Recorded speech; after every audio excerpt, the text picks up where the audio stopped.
மக்கள் நல கூட்டணியின் ஒருங்கிணைப்பாளரும் மதிமுகவின் பொதுச் செயலாளருமான வைகோ கோவையில் தேர்தல் பிரச்சாரம் மேற்கொண்டு வருகிறார். அதன் நேரலை காட்சிகளை பார்ப்போம். சென்னையில் மாத்திரம் மாநகராட்சி பள்ளிகள் 53 பள்ளிகளை மூடியாகிவிட்டது.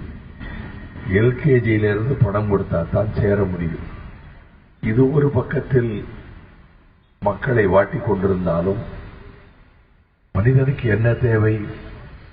உண்பதற்கு உணவு, மானத்தை மறைப்பதற்கு உடை, தங்குவதற்கு ஒரு எளிய இல்லம், நல்ல ஆரோக்கியம்.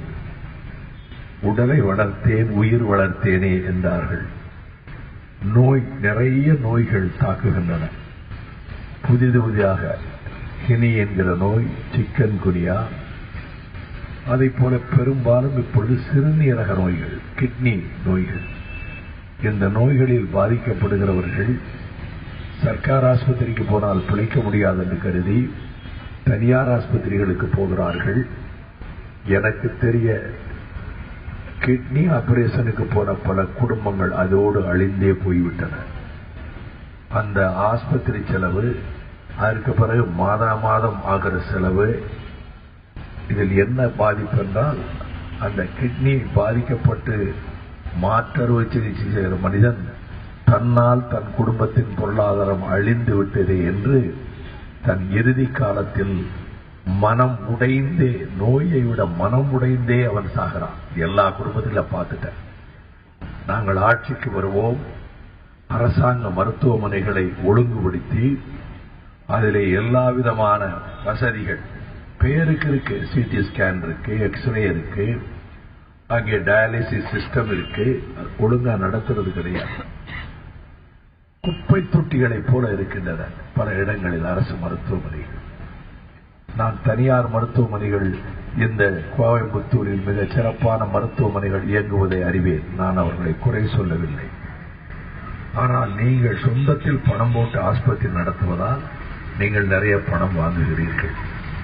மக்கள் பணத்தில் சர்க்கார் ஆஸ்பத்திரி நடத்தினால் சர்க்காருக்கு லாபம் தேவையில்லை. வைத்தியத்தை எளிதாக இலவசமாக கொடுக்கலாம். நாங்கள் ஆட்சிக்கு வந்து இதை செய்வோம். காப்பீட்டு திட்டம் இருக்கிறது என்று சிலர் வாதாடுகிறார்கள். இந்த காப்பீட்டு திட்டத்தில் அந்த காப்பீட்டு நிறுவனத்துக்கு போன ஆட்சி 572 கோடி ரூபாய் கமிஷன் போயிருக்கிறது. இந்த காப்பீட்டு திட்டத்தில் எல்லோருக்கும் அது கிடைப்பதில்லை.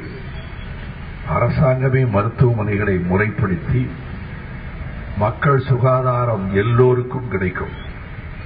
நான் கூட ஒன்று சொன்னேன், மந்திரிகள் எல்லாம் சர்க்கார் ஆஸ்பத்திரிக்கு போக வேண்டும் நோய்வாய்ப்பட்டால், முதல் மந்திரி உட்பட. அப்பொழுது ஜனங்களுக்கு நம்பிக்கை வரும். இது என்னுடைய கருத்து.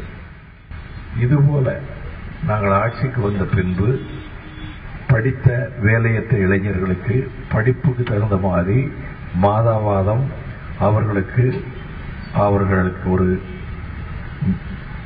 நிவாரணம் அல்ல, ஊக்க நிதி உதவி கொடுக்கப்படும். ஊழல் இல்லாத நிலைமை. கான்ட்ராக்ட் என்றால் கீழிருந்து மேல வரைக்கும் அது பூரா கணிப்பொறியில், டெண்டர், ஓபன் டெண்டரில் யாரும் எந்த பேரமும் நடத்த முடியாதபடி செய்து அதற்கு ஆடிட்டிங் கமிட்டி நாங்கள் அமைப்போம். கண்காணிப்பு தணிக்கை கமிட்டி நாங்கள் அமைப்போம். நாளை மறுநாள் சென்னையில் மறுமலர்ச்சி திமுகவும் மார்க்சிஸ்ட் கம்யூனிஸ்ட் கட்சியும் ஜிஆர் அவர்களும், இந்திய கம்யூனிஸ்ட் கட்சி முத்தரசன் அவர்களும், விடுதலை சிறுத்தைகள் கட்சி சகோதரர் தொல் திருமாவளவன் அவர்களும் நானும் வெளியிடப் போகிற தேர்தல் அறிக்கையில் விரிவான பல செய்திகள் இருக்கும். அந்த அறிக்கை ஒப்புக்கு தயாரிக்கப்பட்டதல்ல, பல மாதங்கள் யோசித்து தயாரிக்கப்பட்டது. அந்த அறிக்கையை நாங்கள் செயல்படுத்துவோம்.